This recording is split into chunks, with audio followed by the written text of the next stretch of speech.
우리는 지난 시간부로 고린도전서 강해를 새벽에 마치고 이제 새롭게 구약 강해 잠언으로 들었었습니다. 이제 다른 구약 강해와 마찬가지로 한 번에 한 장씩 좀 본문이 길지만 널찍하게 본문을 잡아서 잠언 전체를 조망하는 것이 우리의 목적입니다.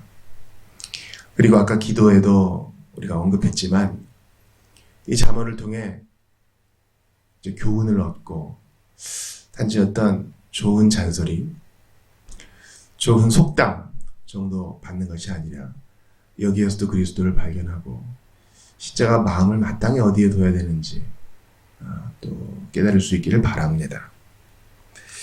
이 잠언의 잠은 이제 찌를 잠입니다. 이제 한글 성경 이름을 정할 때 지혜의 말씀, 또 책망과 또 교훈의 말씀들이 우리 무감각한 마음을 이렇게 찌르거든요. 그래서 교훈과 권면을 주죠. 그래서 이러한 용어를 택했고 영어 번역으로는 뭐 속담 이렇게 되겠죠. 이제 이 책 이름은 영감된 것이 아니니까. 이러한 교훈의 말씀의 저자를 한번 보겠습니다. 이 책은 다윗의 아들인 이스라엘의 왕 솔로몬이 지은 잠언이다. 저자가 다윗의 아들 솔로몬이라고 얘기합니다. 다윗은 시편의 말씀을 많이 지었고요. 또 솔로몬은 잠언의 말씀을 많이 지었다고 우리가 알고 있죠. 그가 헛되니 모든 것이 헛되다고 얘기할 때 그가 경험했던 어떤 진리들이 있었던 것 같아요. 그것들이 영감되어서 오늘날 우리에게까지 전해지고 있습니다. 이 잠언을 쓴 이유와 목적을 2절 이하가 설명해 주고 있죠. 지혜와 교훈을 얻게 하고 명철한 말씀 깨닫게 하고 모든 일을 지혜롭고 의롭게 공명하고 정직하게 행하도록 교훈을 얻게 하려는 목적으로 이 잠언을 썼다고 합니다. 잠언의 목적은 지혜입니다. 지혜와 교훈, 명철. 이것은 사실 동의와 비슷한 말을 열거한 것이죠. 잠언의 목적은 우둔한 자를 깨워 지혜를 얻게 하는 것이 목적입니다. 우리가 이 지혜를 볼 때에 사도 바울이 디모데에게 한 말이 기억나죠. 성경은 하나님께서 친히 숨을 불어넣으신 것으로 하나님의 영감으로 된 것으로 그러면서 뭐라고 합니까? 성경은 구원에 이르는 지혜가 있게 하다 이렇게 얘기해요. 성경은 하나님의 말씀인 성경은 구원에 이르는 지혜가 있게 하는데 솔로몬이 얘기합니다. 내가 지금 그 지혜를 얻게 하려고 이 잠언을 쓰게 하고 있다. 자, 바울이 디모데에게 한 권면의 이 얘기, 성경은 구원에 이르는 지혜가 있게 한다와 솔로몬이 잠언을 쓴 목적, 내가 이 잠언 쓴 이유는 너희들로 하여금 독자들로 하여금 지혜를 얻게 하기 위함이다. 두 개를 섞으면 어떻게 됩니까? 솔로몬은 하나님의 성령의 영감을 받아 읽는 자와 듣는 자로 하여금 구원에 이르는 지혜를 얻게 하도록 이 잠언을 썼다. 우리가 이 잠언을 통해서 구원에 이르는 지혜를 얻을 수 있어요. 세상을 살아가는 그저 한 조각 팁을 얻는 것이 아니라 구원에 이르는 지혜를 얻을 수 있습니다. 성경만 읽으면 구원을 받아 그게 아닙니다. 성경을 읽어 어떻게 구원을 발견할 수 있고 이 구원을 유지할 수 있고 이 구원에 대한 소망을 견지할 수 있는지 지혜를 얻게 되는 것이에요. 성경 밖에서는 이 지혜가 없어요. 성경 안에만 있어요. 그렇다면 구원은 무엇입니까? 주 예수 그리스도를 믿음으로 말미암아 우리의 모든 죄가 용서받고 하나님의 자녀가 되어 영생의 복을 현재부터 누리는 것 아니겠어요? 그러므로 다시 한번 정리를 해보면 우리는 잠언을 통해 지혜를 얻을 수 있는데 이 지혜는 구원에 이르는 지혜예요. 이 지혜는 예수 그리스도를 향하는 지혜다라는 것입니다. 누차 반복합니다. 모든 성경의 주제는 예수 그리스도입니다. 목사님 그렇게 귀납적으로 공부도 시작하기 전에 딱 주제부터 선포해놓고 박아놓고 편견 갖게 하지 마세요. 고정관념 주지 마세요. 이렇게 항변하시는 분도 있을 거예요. 그러나 어떤 것을 공부할 때 연역적, 귀납적 방법이 다 필요하다는 것은 여러분도 아실 겁니다. 예수께서 말씀하셨어요. 성경에 나에 대하여 기록된 거, 이렇게 말씀하셨어요. 엠마오로 가는 자들에게 성경을 푸시면서 그리스도가 아니냐, 성경의 주제가 그리스도가 아니냐, 시편과 잠언과 선지자들과 구약의 성도들이 쓴 기록들이 다 메시아에 대해 기록하고 있지 않느냐. 그러므로 우리가 기대를 해야 됩니다. 잠언을 통해 구원에 이르는 지혜, 그리스도로 말미암은 구원에 이르는 지혜를 얻게 하소서. 이것이 우리의 기도 제목이어야 합니다. 잠언 전체의 주제가 또 다른 말로 7절 이하에 설명되어 있습니다. 주를 경외하는 것이야말로 모든 지식의 근본이건만 어리석은 사람들은 지혜를 가볍게 여기고 훈계를 멸시한다. 여호와를 경외하는 것, 주를 경외하는 것이 모든 지식의 근본이라고 얘기합니다. 이 구원에 이르는 지혜는 바로 예배하는 지혜구나. 잠언이 우리에게 주는 지혜, 즉 구원하는 지혜는 예수 그리스도를 향한 것인데 잠언은 그 예수님을 여호와, 주라고 부르는구나. 히브리 성경과 헬라어 성경을 우리가 보고 있는데 사실 한글 번역으로 있지만 그 안에 다 내재되어 있어요. 신약 성경에서 주시다, 예수님을 주라 부르는 것은 바로 그분을 여호와라고 고백하는 겁니다. 이적과 기적을 행하고 환상 가운데 나타나시고 구름 기둥과 불 기둥으로 임재하신 바로 그분이세요. 그럼 잠언 1장 7절을 이렇게 재진술을 해도 좋을 것입니다. 지혜는 무엇이냐? 지혜와 지식의 근본은 무엇이냐? 구원에 이르는 지식과 지혜의 최고는 무엇이냐? 바로 예수님을 경외하는 것이라는 겁니다.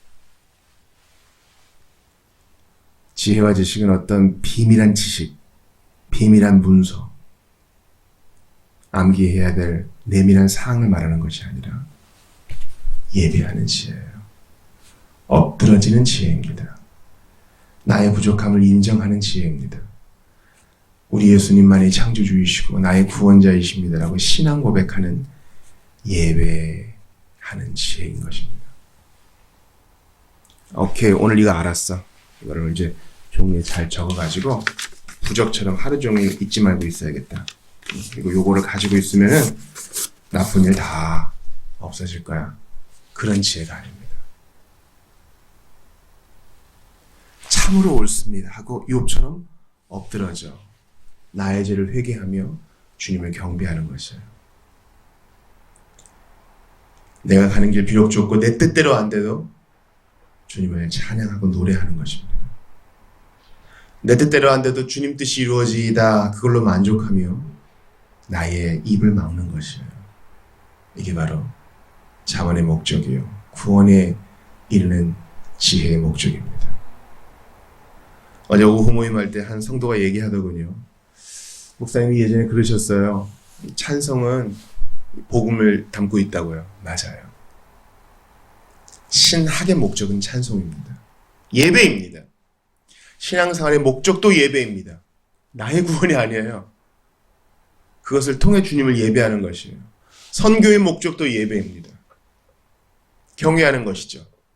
지혜를 얻는 목적도 나 부자 되기 위해서, 나 천국 가기 위해서, 좋은 일 생기고 싶어서가 아니라 하나님을 경외하고 예배하는 것이 바로 지혜를 얻는 목적입니다. 공부하고 숨쉬고 살아가고 돈을 버는 목적이 다 주님을 경외하고 예배하는 것이에요. 제 인생의 목적은요, 저 행복하게 되는 거예요. 그 사람은 아직 모르는 겁니다. 그렇게 경외받고 마땅히 예배받으셔야 될 예수님께서 지금 말씀하세요. 20절 보십시오. 보라, 지혜가 길거리에서 소리쳐 부른다. 광장에서 목청 높여 외친다. 바로 떠오르지 않으세요? 명절 큰 날에 누구든지 목마르거든 내게로 와서 마시라. 예수님 그러시죠. 지금 지혜를 사람처럼 표현하죠. 지혜의 의인화는 바로 이 지혜의 주인공이 예수 그리스도라는 것입니다. 구원에 이르는 지혜, 성경을 통해 얻고 이 성경의 주인공은 예수님이시니까요. 어리석은 자들아, 너희가 언제까지 그렇게 어리석은 것들을 좋아하려느냐. 회개하라. 천국이 가까웠느니라. 돌이키라. 예수님이 전한 복음의 내용이 이거 아니에요? 우리가 지금 그 지혜의 의인화 전에 악을 멀리하라. 악인들을 피하라. 악인들의 계획에 동참하지 말라. 이거 다 회개를 촉구하는 거죠. 지혜를 누가 얻습니까? 회개하고 마음이 가난한 자가 얻습니다. 지혜를 누가 얻습니까? 주님을 예배할 만큼 겸손한 자가 얻습니다.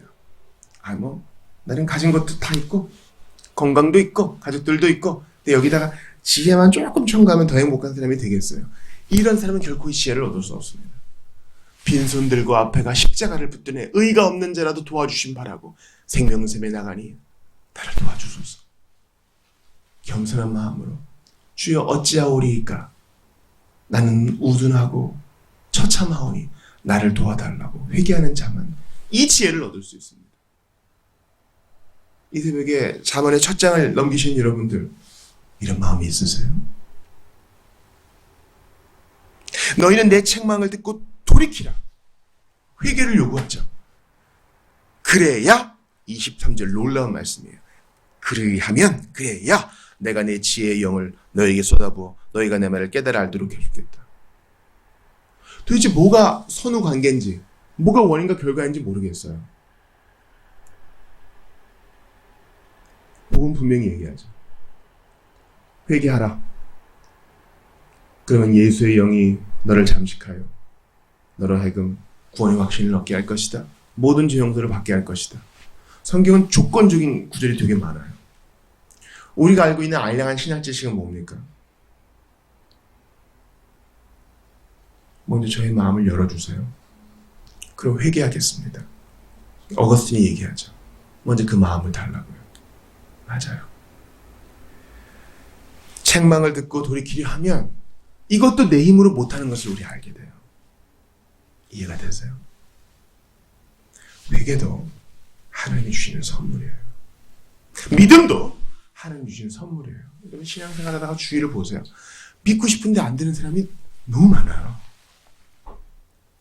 그리고 이 많고 많은 사람 가운데 어리석은 내가 지금 믿고 있어.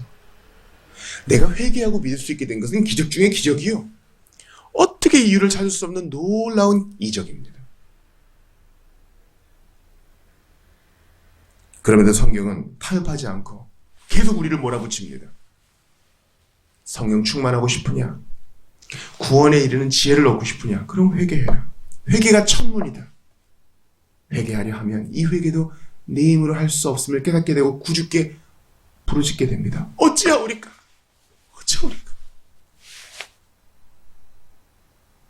이러한 무기력을 호소하는 것이, 나의 무능과 비참함을 호소하는 것이, 나의 무가참을 인정하는 것이 회개의 첫 단추요, 지혜를 얻는 첫 길입니다. 그러므로 오늘 잠언 1장은 이렇게 정리할 수 있겠어요. 여러분 겸손히 지혜를 받으십시오. 죄를 버리고 예수님을 따르세요. 이 단순한 진리를 붙드세요. 그래야 지혜로워집니다. SNS 많이 하고 소셜미디어 통해 이런저런 지식 얻어가지고 회피가 되고 인플루언서가 되고 셀럽이 되는 것은요, 지혜 있는 자의 삶이 아니에요. 그는 오히려 소리를 높이지 않고 그런 활동에 잘 보이지도 않습니다. 그러나 진정으로 그리스도를 알고 회개했기에 누구보다 정도를 갑니다. 고난을 받아도 기뻐합니다. 그게 지혜 있는 자의 길이에요. 솔로몬 보세요. 최고의 셀럽이었고 최고의 부자였고 가장 많은 사람들의 존경을 받았지만 그는 헛되다고 얘기합니다. 참 지혜 대신 예수님과의 관계가 없는 한, 겸손을 되찾지 않는 한 우리는 지혜 혼자 떠들게 내버려 두고 있는 거예요. 예수님이 오늘도 외치십니다. 목마른 자들아 다 내게로 오라. 와서 값없이 돈 없이 사 먹으라 그러죠. 교만한 사람은요, 내가 그래도 어떤 사람인데 모양 떨어지게 어떻게 공짜로 먹어요. 얼마예요? 교만한 사람 모습이에요. 겸손한 자는 자기의 무능과 지혜 없음을 깨닫고 그리스도께 두 손 들고 가는 자입니다. 이런 겸손이 여러분에게 있기를 바랍니다. 이 겸손으로 회개하여 성령 충만받고 구원에 이르는 지혜를 소유하여 다른 자들에게도 예수 전하는 여러분들 다 되시기를 주의 이름으로 축원합니다.